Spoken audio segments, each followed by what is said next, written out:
En un deporte lleno de ruido, donde todos buscan ser protagonistas, Toni Kroos construyó una carrera legendaria desde el silencio.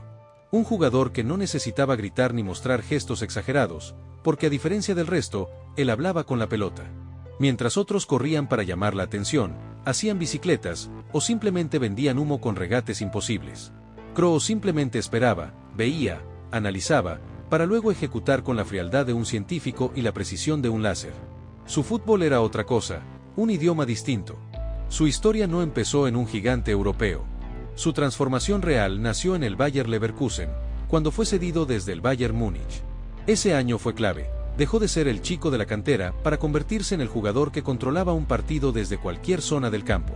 Aprendió a ser interior, media punta, medio centro, a construir, destruir, acelerar y pausar, todo sin perder su esencia, pensar más rápido que los demás. Cuando volvió al Bayern, ya no era una promesa, era un jugador total. Pep Guardiola lo veía como un mediocampista perfecto para su idea del juego. Su lesión en 2013, antes de la final de Champions, fue vista como un golpe táctico brutal. Ahí entendimos algo, el Bayern funcionaba mejor con Kroos que sin él. Después vino la selección alemana, y ya que estamos hablando de precisión, el Mundial 2014 fue su obra maestra. No solo fue el mejor mediocampista del torneo, fue el motor del campeón del mundo. En el 7-1 contra Brasil dejó una actuación que parece sacada de un videojuego, 2 goles, una asistencia, recuperaciones, pases perfectos, control absoluto del ritmo. Si Alemania fue una máquina, Kroos fue el software. Y aún así, su auge real estaba por venir. Cuando llegó al Real Madrid, muchos pensaron que solo sería un buen refuerzo. Pocos llegaron a imaginar que se convertiría en el pulso del mejor mediocampo del siglo junto a Modric y Casemiro. Durante una década, el Madrid jugó a la velocidad que Kroos decía. Si él quería pausar, el partido se dormía. Si él quería acelerar, el partido explotaba. En noches de Champions, mientras el mundo veía nervios, Kroos estaba en modo entrenamiento y los datos lo confirmaron. Incluso en finales su frecuencia cardíaca se mantenía increíblemente baja. El hombre no conocía la presión. Por eso era el atérmico. Y si hablamos de precisión, sus números son de ciencia ficción. Partidos completos con 97% de efectividad en pases. Temporadas enteras superando el 93%. Pases verticales que rompían líneas como flechas. Cambios de frente que parecían proyectiles. Pases filtrados al pie como si tuviera visión de rayos X. Eso es un francotirador. Y detrás de esa técnica perfecta, había obsesiones que poca gente conoce. Por ejemplo, su historia con los guayos. Toni fue imagen mundial de Adidas, pero desde 2013 se negó a cambiar de modelo.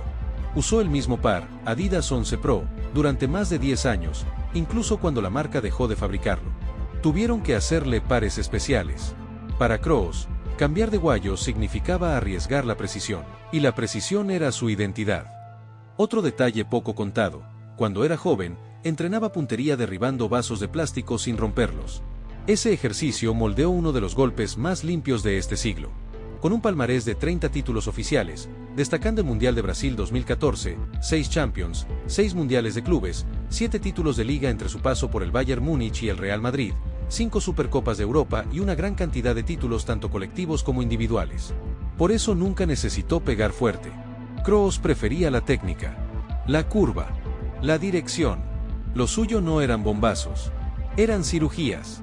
Kroos cambió el fútbol, demostrando que no se necesita ser veloz, ni regatear ni mucho menos ser goleador para ser el pilar de un equipo. Su poder estaba en otra parte, en la pausa, en el control, en esa capacidad casi inhumana de elegir siempre la mejor opción. En Alemania lo llamaron el hombre de hielo, porque parecía imposible alterarlo.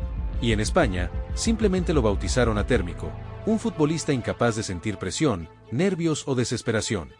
Porque mientras el estadio entero ardía, Toni seguía enfocado, frío, calculador, y siempre, eligiendo bien.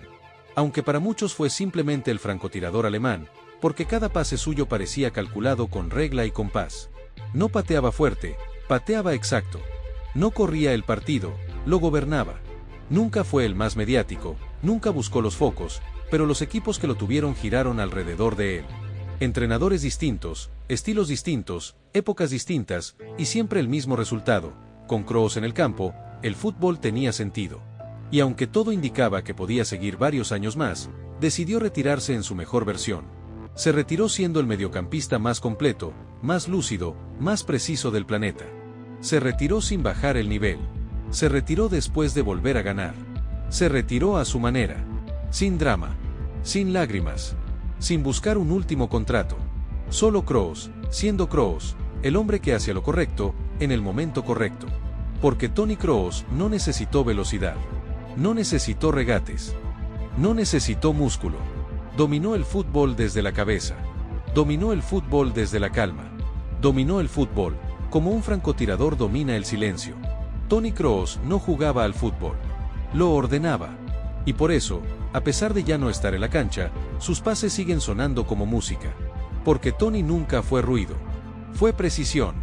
Fue control. Fue clase pura. Y seguirá siendo. El francotirador alemán. Nos vemos en una próxima historia, y recuerda que detrás de cada partido, de cada jugador y de cada historia, siempre hay un balón secreto.